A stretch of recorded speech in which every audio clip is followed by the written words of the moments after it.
Are you ready to witness a clash of financial titans? In one corner, we have the Oracle of Omaha, Warren Buffett, a legendary investor with a track record that speaks volumes. In the other corner, meet the visionary disruptor, Elon Musk, whose innovations have redefined industries. What sets these two icons apart in their approaches to wealth creation? How did Warren Buffett's timeless wisdom make him one of the wealthiest individuals in the world? And how did Elon Musk's audacious vision propel him to the forefront of the tech world? Let's find out. Warren Buffett is like a time traveler, taking us back to the good old American economy of 1965, the very year he worked his magic on a failing textile business called Berkshire Hathaway. Now, this guy's got a taste for all the classics, from mouth-watering chocolates like Mars and Seas to the bubbly joy of Coca-Cola. And let's not forget the iconic ketchup by Heinz, the flavors of yesteryear still delighting his investment palate. But Warren's got an eye for all things essential, like trailer homes with Forest River and the mighty freight railways of Burlington Northern Santa Fe Railway. And you know what else he's into? Insurance? He's got Geico on his side, keeping us safe and sound. Now, he's no stranger to lending a helping hand, backing American Express and Wells Fargo, making dreams come true. And let's not overlook industrial chemicals, with Lubrizol and Dow Chemical playing their part in his grand investment symphony.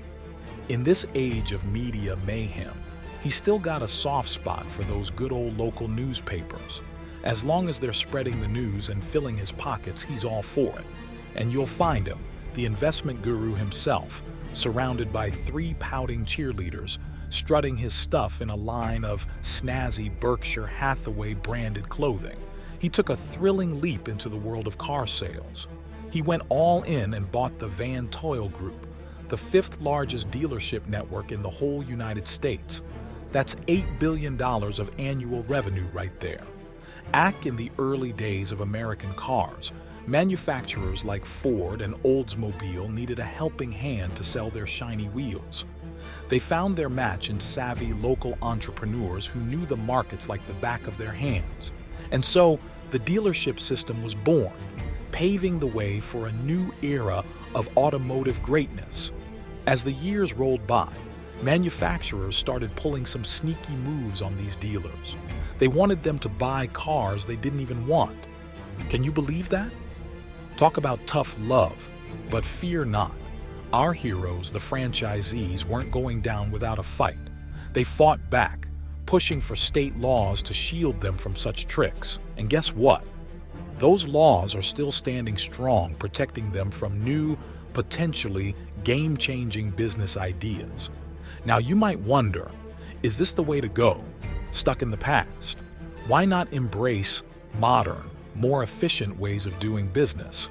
Well, that's the million-dollar question. And the answer lies in the minds of visionary investors like Buffett.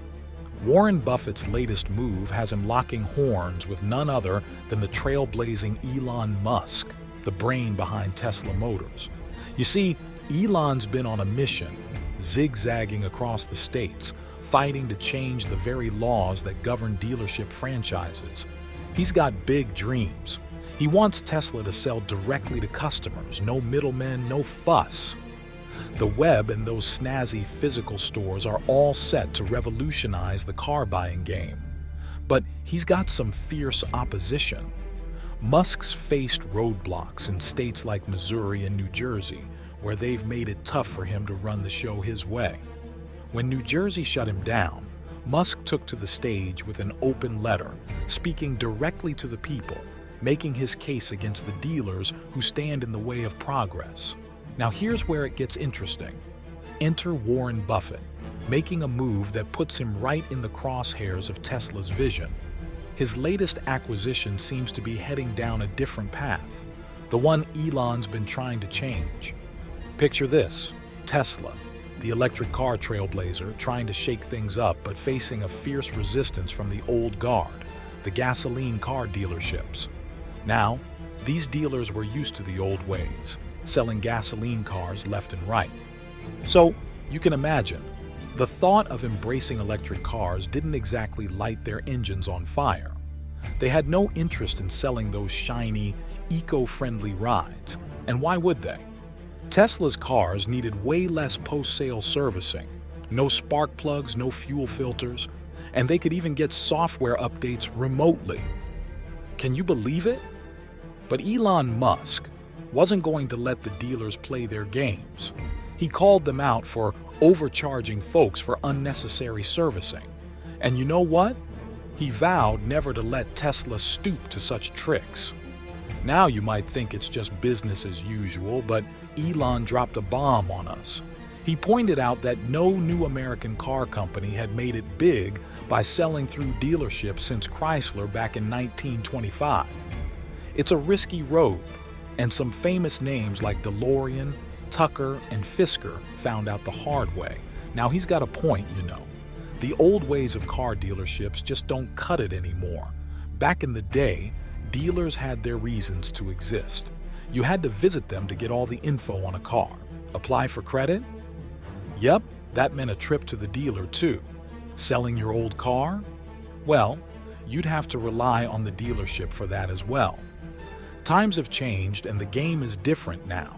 Thanks to the magic of the internet, we can find all the specs of any car with a few clicks. Applying for credit? It's as easy as tapping on your phone. Selling your old ride? Hop on eBay or Craigslist and you're good to go. And let's not forget, cars these days are built like champs. They need fewer repairs, so you don't have to be at the mercy of high-priced mechanics anymore. The dealerships have become like those old dusty attics, housing unwanted inventory and those pushy salespeople piling up unnecessary costs. Now let's talk about a spicy report by the National Automobile Dealers Association. They're firing back at those who want to sell cars directly, a trend that had its heyday during the wild internet boom of the late 90s, and is now making a comeback, led by none other than Tesla. According to the report, Silicon Valley entrepreneurs might not get the struggles of everyday Americans when it comes to car buying. They say, hey, just write a check for your car. But for most people, it's not that simple. They need the help of dealers to work some magic on their old clunkers, finance a shiny new car, and learn all about that fancy navigation system. Now, you see, back in the day, those direct-to-consumer business models didn't quite cut it. They lacked the know-how of the complex vehicle distribution system and the needs of everyday car buyers. Sure, they might have worked for the cash-rich tech types, but the average American needed that hands-on experience before making a decision.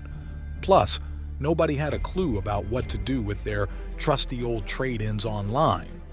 So, while the Silicon Valley crowd might have had their time in the spotlight, it's clear that the good old dealerships are still essential for most car buyers. Both Musk's vision and the traditional way of selling cars are in the race to evolve and meet the needs of different buyers.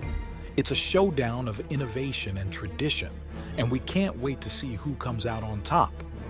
According to a juicy McKinsey report, the future of car dealerships is looking pretty snazzy. Brace yourselves for new formats like pure test drive centers, trendy urban showrooms, and even pop-up stores. And let's not forget the magic of online selling. It's all about meeting the demands of the savvy consumers. Car dealerships may be low margin, but they do know how to make a dollar stretch. Their return on equity is sky high, and they need minimal capital to keep things rolling. You know how they do it? They work some sweet deals with the manufacturer's finance arms, borrowing to buy their cars on super generous terms. It's like a game of financial magic where a dollar can work wonders in this business. You see, it's all about those clever contracts and insurance products for Buffett. He's a master at taking in cash now and paying it back later, once he's had a chance to invest and make it grow. It's like a financial thrill ride that gets him all fired up. And his first love? The insurance business. Buffett's got his eyes on the car dealership game too. He believes there's a whole world of innovation and consolidation waiting to happen. When credit starts to dry up, you betcha, more dealerships will be falling into his lap at bargain prices. Just like Van Tile, They could be the beginning of something big for his company, Berkshire Hathaway, another cash machine, just like Geico. On CNBC's Squawk Box, Buffett humbled us all with a dose of reality. He admitted that his investment in the British supermarket chain Tesco turned out to be a colossal disaster. He thought the shares couldn't go any lower, but they plummeted nearly 50% in just 12 months. That's a whopping loss of over $700 million for Berkshire Hathaway. With that said, thank you for watching. Be sure to hit that subscribe button and stay tuned for more. And if you found this content helpful, give the video a like. See you in the next video. Till then, take care.